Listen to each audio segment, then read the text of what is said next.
Ele tem uma visão crítica do circo da Fórmula 1. Eu vou conversar com o jornalista Eduardo Correia.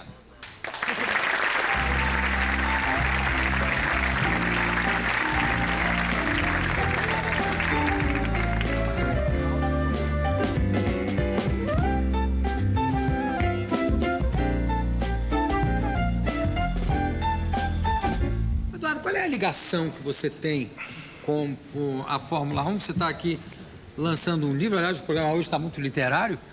A Fórmula 1, sinal verde pela glória e pela pátria. Está aqui.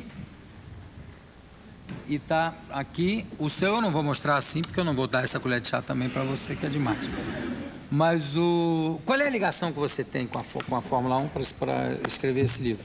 Eu gosto muito de Fórmula 1 e, por algum motivo, com 9, 10 anos de idade, eu comecei a me interessar. Eu assisti um filme chamado Grand Prix, que é um filme maravilhosamente inspirador, um filme bonito, um filme muito bacana. Um filme com Yves Montand, James Garner, Steve McQueen? Não, Steve McQueen fez um outro filme sobre automobilismo. Eu acho que os principais... Não, os principais é o Toshiro Mifune, se não me engano, que faz o dono de uma escuderia que viria Adolfo Celli, que faz o comendador Ferrari, como se fosse o comendador Ferrari, né? Exatamente. E tem as atrizes, tem a Yves Marissand. Yves Marissand, tem uma francesa muito bonita que...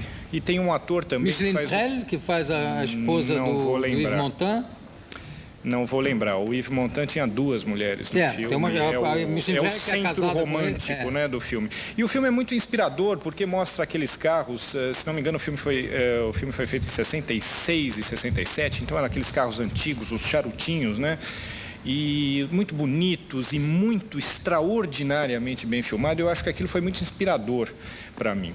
E logo depois, e eu seria tolo negar isso, eu fui atraído pela morte de um grande campeão, um campeão como o Senna, que é o Jim Clark, que morreu em abril de 68, num acidente tolo, talvez tão tolo, tão estúpido quanto esse, sem nenhuma causa aparente, numa reta. Quase que como o do Senna. O Ascari morreu assim também num treino depois de ter caído em Monte Carlo, num Grand Prix de Monte Carlo, ter caído.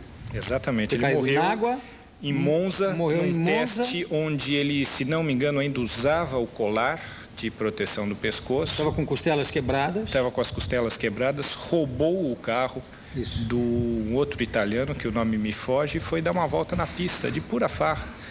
E existe um grande mistério em torno da morte do Ascari. Ela nunca foi bem esclarecida, assim como a do Clark nunca foi perfeitamente esclarecida, apesar da Lotus ter contratado um técnico em aeronáutica para examinar o que sobrou do carro. A morte do Ascari é um pouco mais explicável, porque ele estando com as costelas quebradas...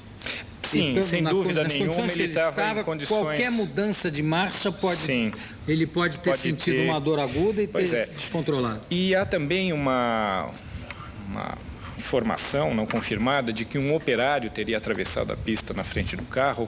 O fato é que ninguém viu o acidente, se ouviu o ruído dos boxes. Hoje se criou uma variante em Monza, a variante Ascari. Eu tinha um carro alugado, percorri essa variante algumas vezes em 1990. Um carro de passeio, naturalmente.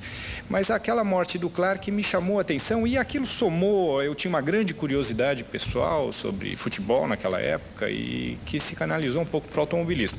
E logo depois o Emerson Fittipaldi foi para a Europa e arrebentou, né? Redesenhou os horizontes do automobilismo mundial.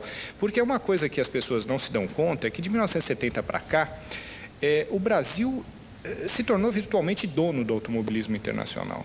O Emerson hoje continua ganhando as corridas nos Estados Unidos. O Raul Boesel foi campeão mundial de marcas correndo com Jaguar. A Fórmula 3000, que é a fórmula de acesso à Fórmula 1, o Christian Fittipaldi ganhou corridas, ganhou o campeonato, o Roberto Moreno ganhou o campeonato, Maurício Gugelmin ganhou corridas. A Fórmula 3 inglesa. Fórmula 3000. A Fórmula 3, nós ganhamos tanta coisa lá que não dá mais nem para levantar a informação. Precisaria um bibliotecário, um estatístico ir lá e fazer. E Fórmula Ford, a mesma coisa. Quer dizer, o Brasil até hoje só não ganhou as 24 horas de Le Mans. Assim mesmo, o Raul Boesel competindo com um bom carro terminou terminou em segundo.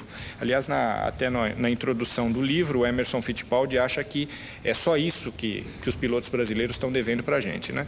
E tivemos também essa sorte, essa iluminação de termos 3 campeões seguidos, que isso não existe em lugar nenhum do mundo desde 1894. Quando se realizou a primeira corrida. Nenhum país do mundo fez 3 campeões em sequência como o Brasil fez. Mesmo na época anterior à Segunda Guerra, quando o automobilismo era praticamente um monopólio italiano e alemão, não existiram 3 pilotos marcantes como Emerson, Piquet e Senna no automobilislismo. Quer dizer, Fangio, nós fomos... eu consideraria o Fangio... Bom, veja, mas foi um argentino, o Froilán González, os outros pilotos não... O que eu quis dizer, os pilotos são... Você citou o nome, claro, é a sequência de 3 pilotos. Veja a Grã-Bretanha. A Grã-Bretanha, somando escoceses e ingleses, de 70 para cá fez o Hunt, que foi um... Olha, desculpe, não é um campeão à altura do Piquet, do Senna. É um campeão, mas não na mesma estatura do Piquet, do Senna e do Piquet também. O Mansell, também grande piloto, está mostrando seu valor na Fórmula Indy, mas não está à altura do Senna, não estava à altura, inegavelmente um piloto menos completo, menos dotado, menos habilitado a levar um carro naquelas condições até a vitória, né? E, no entanto, a Inglaterra e a Escócia, quer dizer, a Grã-Bretanha, eles têm uma quantidade de pilotos, talvez... Teve o Jack Stewart, que era realmente da época do Emerson, parou em 73, foi um dos poucos campeões, aliás, o único ao lado do Fangio que conseguiu parar no momento certo.